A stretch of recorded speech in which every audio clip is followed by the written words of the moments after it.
Well, a blessed good morning to all of us under the sound of my voice. Welcome to Moments of Inspiration with your friend Minister Rick coming to you from Hatchet Bay, Lutheran in the Bahamas. Today, on a somber note, I want us to pray for Sister Cheryl Johnson, who's the mother of our church, the wife of my pastor, Pastor Eric Johnson, who is in hospital, who had a surgery.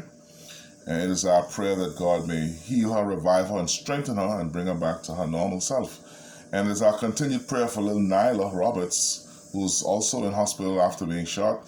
And it is our prayer that she recovers and that the family raise the funds that they need to get her second surgery so her life can also be returned to normal. And for all of us who are suffering today, whatever pain or ache or tribulation you're going through today, it is my prayer that God may restore you, revive you, and bring you restoration. Today I want to talk on the subject, why? Why? Have you ever wondered what is the meaning of why? Dictionary.com says why means for what? For what reason? Cause or purpose.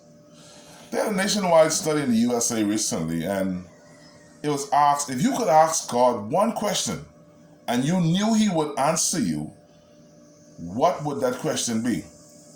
And the most common response was, why is there pain and suffering in the world? And I know you've asked that question before. Many of us have asked that. Why do we ask why we suffer? Why is it such a big deal? Especially those cases where bad things happen to good people. Why do bad things happen to good people?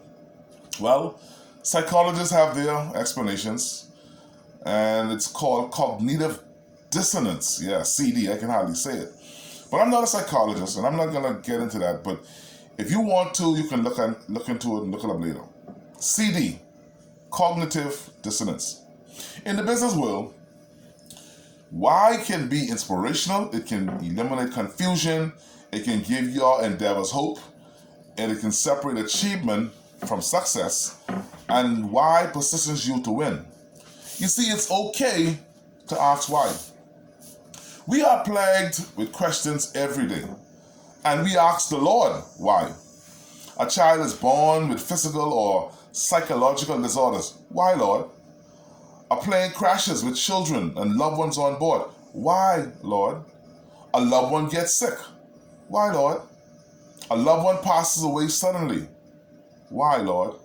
Your job closes down and you have bills to pay. Why, Lord?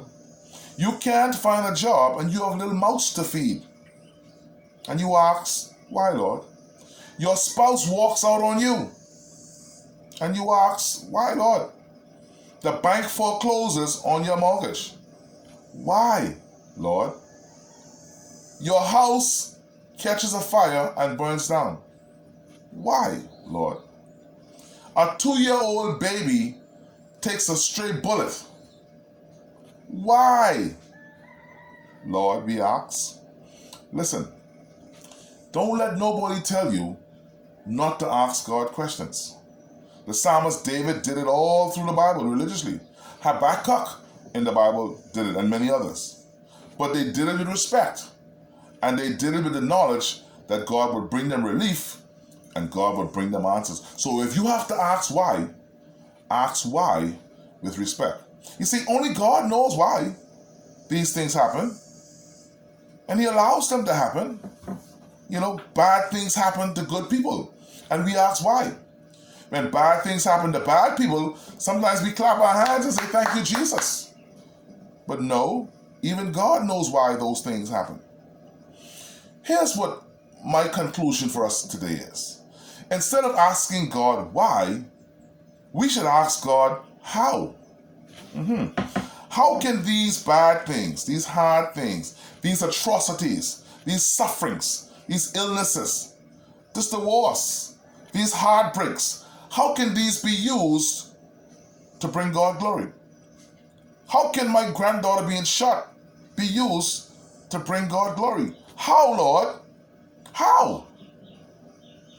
And that will bring you contentment. You see, my favorite words in the Bible, Romans 8:28. And we know that all things work together for good, or that in all things God works for the good of those who love Him. If you love God, God is working for you no matter what comes your way. for those who have been called according to his purpose. If you are called according to God's purpose, everything happening to you is working for your good. Yes, it may be hard. Yes, it's difficult. Yes, it's not easy to understand. And yes, you have to ask, why, Lord, sometimes. But Romans 8:28 said, it is working together for your good. Even when God seems not to be doing anything, he is working behind the scenes on your behalf. Trust him today. All things and in it, for all things and in all things, trust God today. He will bring you relief. Selah. Think and act on these things. God bless you today.